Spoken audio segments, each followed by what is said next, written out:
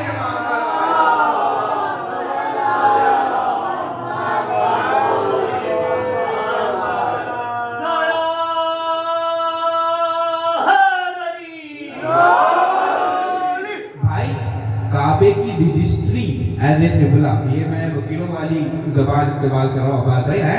کعبے کی رجسٹری بحیثیت قبلہ کب ہوئی؟ جب اس میں میرا مولا روح کعبہ بن کے آیا.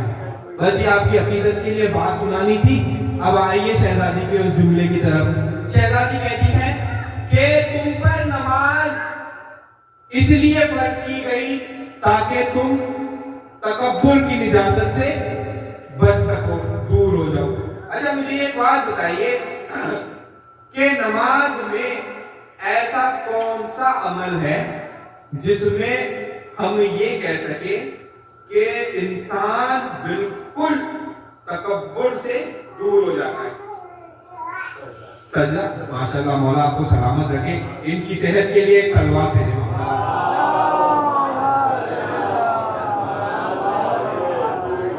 سجدہ.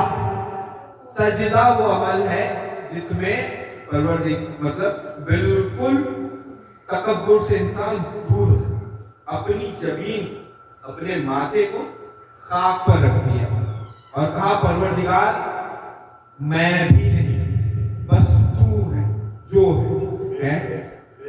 اچھا جب آپ نماز پڑھتے ہیں تو سب سے پہلے کہتے ہیں اللہ اکبر, اللہ اکبر, اور ہاتھ اٹھاتے ہیں. یہ ہاتھ اٹھانا کیسا کہ بھئی دنیا کی ساری چیزوں سے میں نے ہاتھ اٹھا دیے, اب ہمارے درمیان, تیرے اور میرے درمیان کوئی نہیں, صرف تو ہے اور میں ہوں, اور تو اکبر ہے.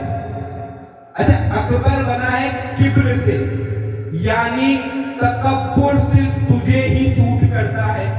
تو اس قابل ہے کہ تو تکبر کرے. اچھا اللہ کیوں تکبر کرے بھائی؟ اللہ اس لیے تکبر کرے کہ ہم جیسے 2 کوڑی کے آدمی اس کو اکبر کہہ رہے ہیں. مجھے بتائیے, وہ تو خالق کائنات ہے, ہم سے بہتر فرشتے ہزاروں سالوں سے اس کی عبادت کر رہے ہیں.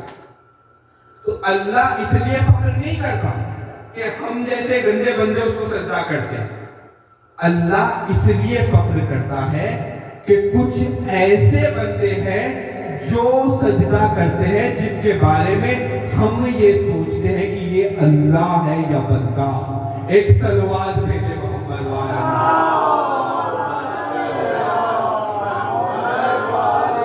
اچھا جملہ پہنچا نہیں تو جملہ بول دوں جملہ. تو ہمارے پاس 2 سال پہلے علامہ آصف رضا علوی صاحب آئے تھے حیدرآباد میں. انہوں نے تقریر کی تھی اور اس تقریر کے دوران توحید کا فلسفہ سمجھاتے ہوئے انہوں نے یہ جملہ کہا تھا. اچھا میں نے بس وہ جملہ دہرانا ہے, میں نے زیادہ محنت نہیں کرنی. اب آپ کے ذوق سماعت کے اوپر ہے کہ آپ اس کو کیسے ریسیو کرتے ہیں.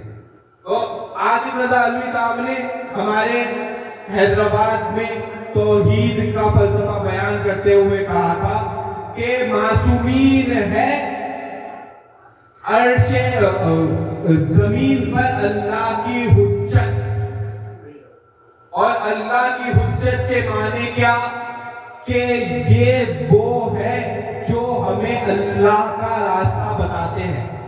اب جب راستہ کیسے بتاتے ہیں کہ یہ جب اپنا سر سجدے میں رکھتے ہیں تب ہمیں سمجھ آتا ہے کہ اعلیٰ کون ہے اور علی کون ہے. ایک صلوات بھیجے محمد والے.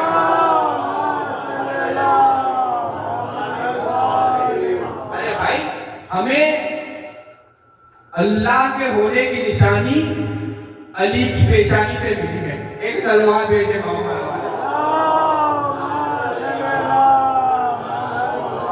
جب علی اپنا سر سجدے میں رکھ کے کہتے ہیں سبحان ربی الاعلی و بحمدہ، کہ میرے معبود ساری تعریف تسبیح کے لائق ہے کہ تو علی کا بھی رب اعلیٰ. تب پروردگار کہتا ہے کہ میں اکبر. ایک سلوات بھیجے محمد. اچھا، سجدے کا فلسفہ کیا؟ علماء بیان کرتے ہیں کہ سجدہ کا جو فلسفہ ہے وہ ہے انکنڈیشنل سرنڈر، جس کو کہتے ہیں کہ میں اب تیری بارگاہ میں آ چکا ہوں. پہلے قیام کیا، پھر رکوع میں گئے اور پھر سجدے میں چلے. اور سجدے میں ایسے گئے کہ پروردگار سے کہا کہ اے پروردگار، اگر اس سے زیادہ جھکنے کی گنجائش ہوتی تو میرے معبود تیرا بندہ وہاں ہوتا. اچھا، سجدے کے معنی کچھ علماء یہ بھی بیان کرتے ہیں کہ یہ ایسے ہے جیسے آپ نے بیعت کی. تو لہذا جب آدم کو سجدہ ہوا تو فرشتوں پر آدم کی بیعت واجب تھی، اس لیے سجدہ ہوا. تو پھر عالین کا کیا کہیں گے کہ جنہوں نے آدم کو سجدہ نہیں کیا؟ تو پتہ یہ چلا کہ جب فرشتوں پر آدم کا سجدہ واجب اس لیے تھا کیونکہ آدم کی بیعت فرشتوں پر واجب تھی. اب یہاں سے میں جملہ دینے والا ہوں کہ عالین نے سجدہ آدم کو نہیں کیا. کیوں؟ کیونکہ عالین کے اوپر فرض نہیں تھا کہ آدم کی بیعت کرے. ارے بھائی، جب ان پر آدم جیسے نبی کی بیعت فرض نہیں تو کسی انسان کی کیا مجال؟ ایک سلوات میرے بابا.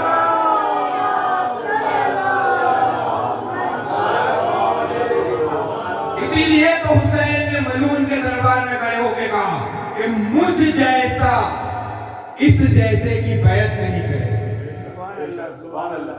میں ظالم کی بیعت نہیں کروں، اپنا گھر لٹا دوں، مدینہ چھوڑ دوں، بیابان بساؤں گا، اپنے بچوں کو قربان کروں، لیکن ظالم کی بیعت نہیں ہوئی. ہم امام مطلق، ہم کسی کی بیعت نہیں کرتے. زمانہ ہماری بیعت کرتا ہے. اور حسین وہ مظلوم کے حق کی خاطر اپنے بچے اور اپنے ساتھیوں کو تک قربان کر. اور ساتھی بھی کیسے ساتھی؟ کہ مومنین حسین جب کربلا پہنچ گئے اور شہزادی زینب نے دیکھا کہ یزیدیوں کے لشکر پہ لشکر آ رہے اور وہ کربلا کے میدان میں جمع ہو رہے ہیں، تو شہزادی زینب نے امام حسین سے سوال کہ بھیا یہ لشکر کیوں آ رہے ہیں؟ امام نے جواب دیا زینب تم تو میری رازدار ہو، یہ لشکر میرے قتل کے لیے آ رہے ہیں. تو بیوی نے کہا کہ بھیا تو پھر کوئی ایسا ہے جس کو آپ بھی خط لکھ سکے؟ امام حسین نے پھر اپنے کئی لوگوں کو خط لکھا. اچھا، جب آپ فہرست شہدائے کربلا دیکھیں تو اس میں آپ کو ملے گا کہ کتنے کوفے سے آئے تھے، کتنے مکے سے آئے تھے، کتنے بصرے سے آئے تھے. اچھا، خط کئیوں کو لکھا ہے، لیکن معروف حبیب ابن مظاہر کا خط وہ اس لیے ہوا کیونکہ امام نے ان کو رجل الفقی کہہ کے پکارا کہ اے مرد فقی.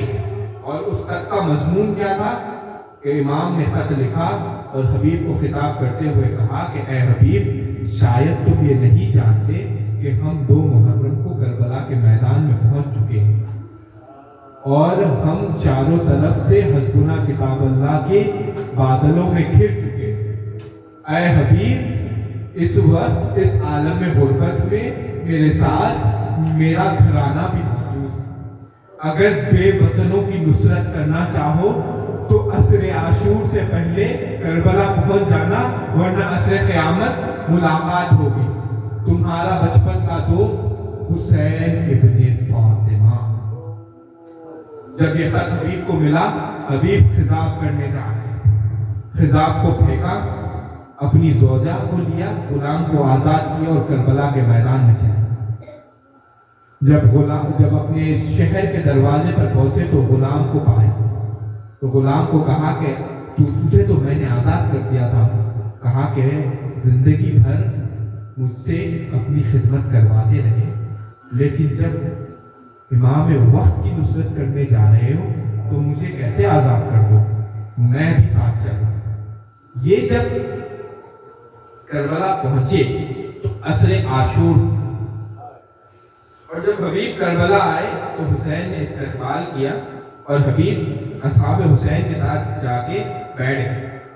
اچھا، جب آ رہے تھے حبیب تو جب شہزادی زینب کے خیمے کے سامنے سے گزرے تو انہوں نے امام حسین اور شہزادی کی گفتگو سنی، اور بی بی کیا گفتگو کر رہی تھی اپنے بھائی سے کہ بھیا میں دیکھ رہی ہوں کہ یزیدیوں کے پاس ہزاروں کی تعداد میں لشکر اور آپ کے پاس چند اصحاب، اے بھیا یہ نہ ہو کہ کل یہ آپ کو روز عاشور آپ کو تنہا نہ چھوڑے۔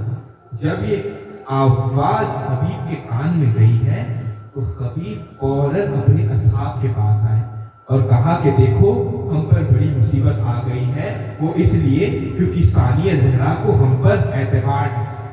تو کہا حبیب کیا کرنا چاہیے؟ تو حبیب نے کہا اپنی تلواروں کو بے نیام کرو اور میرے ساتھ چلو۔ جب حبیب یہ اصحاب حسین کا دستہ لے کر شہزادی کے خیمے کے سامنے آئے تو حبیب نے اپنی تلوار کو اپنی گردن پر رکھی اور شہزادی سے خطاب کرتے ہوا کہ اے بی بی ہمیں پتا چلا ہے کہ آپ کو ہم پر اعتبار نہیں، آپ حکم کریں تو ہم ابھی اپنے ہاتھوں سے اپنا سر آپ کی اطاعت میں خلق کریں۔ جب یہ صدا شہزادی زینب کے کانوں میں گئی تو بی بی نے دونوں ہاتھوں کو سر پہ رکھ کے کہا کہ اے حبیب فاطمہ کی بیٹی تجھ پر سلام عرض کرتی ہے۔ بس یہ سنا تلوار کو زمین پر پھینک، سر کو پیٹنے لگے، کہا ہائے آل محمد پہ ایسا وقت آ گیا کہ شہزادیاں کنیز کے بیٹوں کو سلام عرض کریں۔ اچھا، یہ تو شب عاشور کے مہمان ہیں نا حسین کے، ایک مہمان اور بھی جو روز عاشور صبح عاشور حسین کے پاس آئے، نام اس کا حر ہے۔ اچھا، میں پچھلے 3 دنوں سے اس گھر کا مہمان ہوں اور آپ یقین جانیں جتنی عزت و خدمت مجھے اس گھر میں ملی ہے اس کا شاید میں حقدار نہیں تھا، اور وہ کیوں ملی ہے؟ ذکر حسین کی وجہ سے۔ اچھا، جب ذکر حسین مہمان نوازی کا یہ سلیقہ سکھاتا ہے تو خود حسین کتنے بڑے مہمان نواز ہوں گے۔ لیکن غربت حسین کا عالم دیکھیں، جب یہ حر کا قافلہ حر اپنے بیٹے کو اپنے غلام کو لے کر یزیدی لشکر خیموں سے چلا اور حر نے اپنے بیٹے سے کہا کہ میرے لال میں حسین کا ملزم ہوں، میرے ہاتھوں کو باندھ دے، میری آنکھوں پر پٹی باندھ دے اور مجھے ایسے لے کر جیسے کسی قیدی کو لے کے جایا جاتا ہے۔ جب یہ حسین کے خیمے کے قریب پہنچ رہے تھے تب انہوں نے دیکھا کہ حسین استقبال کے لیے آیا۔ جب حسین کے قریب پہنچا تو حر نے اپنے آپ کو گرا دیا، کہا مولا کیا میری خطا معاف ہو سکتی ہے؟ تو حسین نے کہا کہ حر تو دنیا میں بھی حر ہے، آخرت میں بھی حر ہے، تجھے حسین نے بھی معاف کیا، حسین کے پروردگار نے بھی معاف کیا۔ اس کے بعد ایک عجیب عمل کیا حر نے، امام حسین نے حر کو اٹھایا اور کبھی حر کے چہرے کو دیکھ کے ہنستے جاتے ہیں، پھر کچھ یاد آتا ہے رونے لگتے ہیں، پھر چہرے کو دیکھتے ہیں ہنستے ہیں مسکراتے ہیں، پھر کچھ یاد آتا ہے رونے لگتے ہیں۔ جب 2-3 بار یہ عمل کر چکے تو ایک مرتبہ حر نے امام سے پوچھا کہ مولا آپ میرے چہرے کو دیکھ کے ہنستے ہیں پھر روتے کیوں ہیں؟ تو کہا حر میں تیرے چہرے کو دیکھ کے اس لیے ہنستا ہوں کیونکہ میں دیکھ رہا ہوں کہ تجھے میرے پروردگار نے جنت الفردوس کے لیے آمادہ کر لیا. اور پھر میں روتا اس لیے ہوں, میں اپنی غربت پر اس لیے روتا ہوں کیونکہ تو وہ حسین کا واحد مہمان ہے جسے حسین پانی کے لیے بھی نہیں پوچھ سکتا. اے آج 3 دن ہو گئے, ارے حسین کے بچے 3 دن کی بھوک و پیاس سے تڑپ رہے. بس خود نے اجازت لی, میدان کو چلا, بڑی چاپشانی سے جنگ کی, اور پھر جب زین سے زمین پر آنے لگا تو کہا مولا غلام کا آخری سلام قبول. امام آئے, سر کو آغوش میں لیا, رومال فاطمہ کو حور کے سر کا تاج ہو, حور کی شہادت ہوئی, حسین کی شہادت ہو گئی. بس یہ آخری فقرہ مسائل. جب شام غریبہ آئی تو ابن سعد نے اعلان کیا کہ لاشوں کی پامالی ہو. تو جب یہ اعلان ہوا تو حر کے قبیلے والوں کو پتا چلا, انہوں نے تلواریں بلند کر دی. کہا اے ابن سعد, حر ہمارے قبیلے کا سردار, یہ ہمارے لیے بڑی توہین کی بات ہوگی کہ ہمارے سامنے اس کے لاشے کو ذبح کیا جائے, پامال کیا جائے. اس نے کہا لے جاؤ لاشے کو. حر کے رشتہ دار آئے, لے گئے. جب حر کے رشتہ داروں نے تلوار اٹھائی, پھر کسی اور شہید کے رشتہ داروں نے بھی تلوار آئی. بس پھر ابن سعد نے اعلان کر دیا کہ جس کا بھی لاشا یہاں موجود ہے اس کے وارث آئے, اپنے وارث کی لاش کو لے جائے. ہر کسی کا آتا اپنے وارث کی لاش کو لے جاتا میدان سے. ہائے حسین جس کا کوئی وارث نہ تھا, بے گھوڑوں کا فن میدان کربلا میں پڑا. الا لعنت اللہ علی القوم الظالمین فسيعلم الذين ظلموا أي منقلب ينقلبون. ماتم حسین. یا حسین یا حسین یا حسین یا حسین یا حسین یا حسین یا حسین یا حسین یا حسین یا حسین یا حسین یا حسین یا حسین یا حسین یا حسین یا